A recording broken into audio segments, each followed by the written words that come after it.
జీడిపప్పు, పిస్తా ఈ రెండిట్లో ఏది మనకి most health beneficiary item. So, దేనికది దాని యొక్క గుణంలో అది హైయే ఉంటుంది. బట్ మాక్సిమం మనము జీడిపప్పు అనేది చాలా కేసెస్‌లో అవాయిడ్ చేస్తూ ఉంటాం. బికాజ్ ఆఫ్ అగైన్ దాని యొక్క ఫ్యాట్ కంటెంట్ బేస్ చేసుకొని. కంపారిటివ్‌లీ పిస్టాషియో అనేది మనకి హైలీ న్యూట్రియంట్ యొక్క నట్ అనమాట అది. సో, పిస్టాషియో ఈవెన్ చెప్పాలంటే మనకి ఐరన్ రిచ్. ఎలా అంటే మన బాదాం కన్నా, క్యాష్యూస్ కన్నా, కిస్మిస్ కన్నా కూడా ఒక 4 టైమ్స్ ఎక్కువ ఐరన్ మనకి పిస్తాలో కనిపిస్తుంది. So, we can focus on having pista. పిస్తా ఎప్పుడు కూడా ఒక 5-6 పర్ డే ప్రిఫర్ చేసుకోవచ్చు. కంపారిటివ్‌లీ క్యాష్యూస్ అనేవి ఏంటంటే fat content and high calorie in nature. So, cashews ఎప్పుడు కూడా మనము వెయిట్ గెయిన్ కేసెస్‌లో చూడొచ్చు.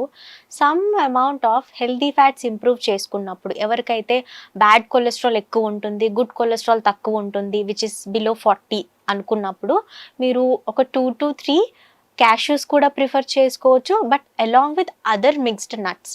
దాంతో పాటు మీకు కాంబినేషన్ అనేది ఎప్పుడు కూడా ఒక 2 వాల్నట్స్ ఉండడం కానీ, ఒక 5-6 ఆల్మండ్స్, ఒక 4-5 పిస్తాస్ ఇలాంటివి ఇంక్లూడ్ అయినప్పుడు cashews can be taken.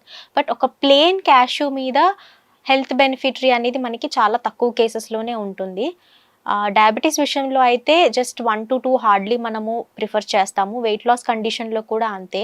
Remaining nutrients అంటే మనకి అన్ని నట్స్‌లోనూ ఉంటాయి. క్యాష్యూ ఒకటే కాదు, మెగ్నీషియం రిచ్ అయినా, జింక్ రిచ్ అయినా. సో, బెటర్ ఆప్షన్ ఎప్పుడు కూడా మనకి ఇన్‌ఫాక్ట్ చెప్పాలంటే ఆల్మండ్, వాల్నట్స్, పిస్తా ఈ మూడిటికి హై రేట్ ఉంటుంది. సో, ఎప్పుడు కూడా మన డైట్‌లో డయాబెటీస్ కంట్రోల్ కోసమైనా, వెయిట్ లాస్ కోసమైనా ఆర్ ఇంకా అదర్ ప్రోటీన్, మజిల్ ఇంప్రూవ్‌మెంట్ కోసమైనా మనము ఈ 3 నట్స్ మీద మనం డిపెండ్ అవ్వచ్చు.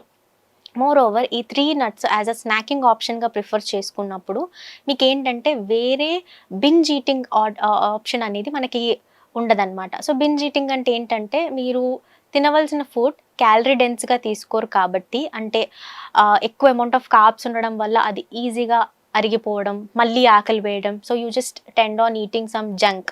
సో, జంక్ వైపు మీకు దారి మళ్ళడం కానీ, లేకపోతే జంక్ క్రేవింగ్స్ క్రియేట్ అవ్వడం కానీ, ఇలాంటివన్నీ జరుగుతాయి. సో, ఎవరికైతే మీలో బాగా క్రేవింగ్స్ ఉంటాయో ప్రతి 3-4 అవర్స్‌కి ఏదో ఒకటి ఈవినింగ్ టైం కాగానే కొంచెం మీకు క్రేవింగ్స్ వస్తున్నాయి towards some samosas, pakodi or ఏదైనా ఆయిల్ ఫుడ్‌కి.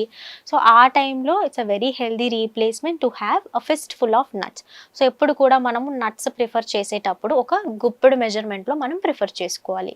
మీ పర్సనల్ కేస్‌లో అయితే. సో, గుప్పెడు అంటే మీ హ్యాండ్ ఫుల్ ఆఫ్ ఎంత నట్స్ వస్తాయో